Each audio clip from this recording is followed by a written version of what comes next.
with me and I'll take you on a little yard and garden tour and show you some of the things that are sprouting and some of the things that I'm working on. So here's what the little pollinator garden is looking like now. Things are starting to happen. So got lots of sunflowers coming up. Larkspur, dahlias, and gladiolas. Got some dianthus that I planted last year, and then milkweed is coming up in different places that I planted last year too that did not flower last year, so this will be the first. Got some coneflower that did not flower last year, so this will be the first. Hollyhocks are already as tall as I am.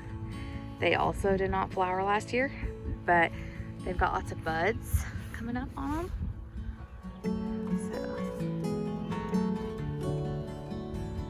all the way down. These are gonna be cool. I've never had these before. There's all kinds of other little seedlings coming up if you look real close. Of course, there's weeds too, but all these little things. Some of them are lavender. I planted some of that. Zinnias, like zinnias are everywhere. And these lupins. These are asters. I think I planted these roots. Sweet pea. I think this is sweet pea. We have things like alyssum. I don't know if I'm saying these all right, but poppy. So poppy, those are coming up around different places. This is going to be a bachelor's button. Some marigolds, and look, I mean, just so many seedlings. Just planted some snapdragon seeds today. And then there's some things like this. Like, what is this? I don't know what this is, but I'm anxious to see.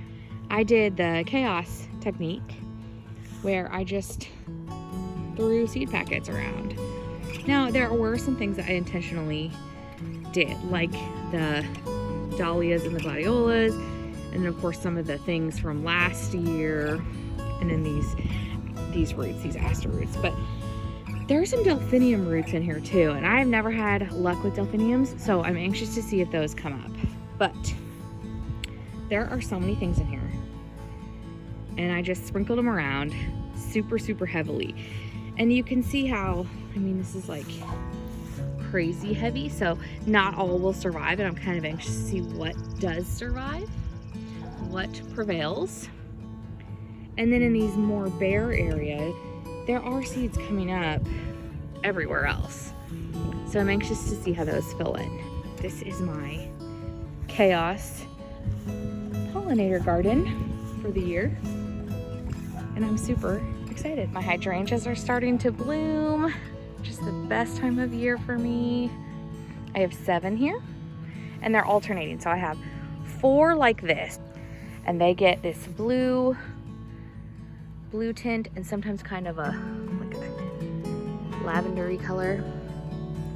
And then these are every 3. So I've got these are in between, and they get like a deep pink bloom. And those should come out any day. They're just beautiful. To me, there's nothing prettier than a hydrangea, especially the blue ones.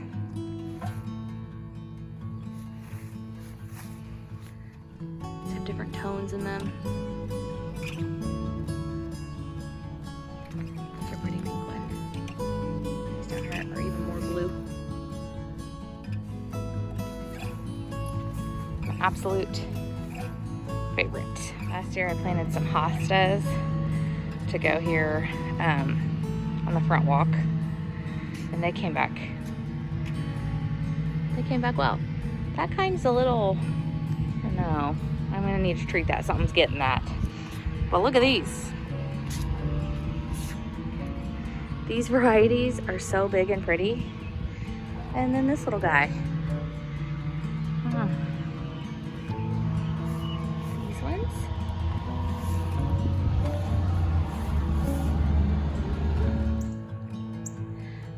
these 2 peach trees right by the coop.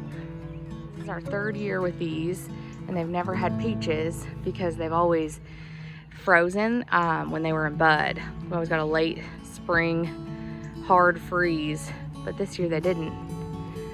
And they are full of peaches.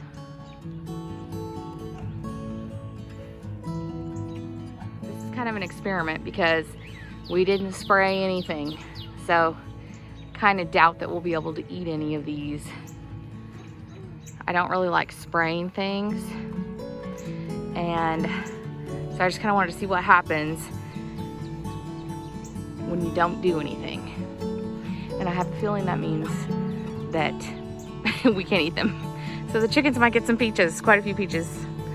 But I just wanted to experiment and see.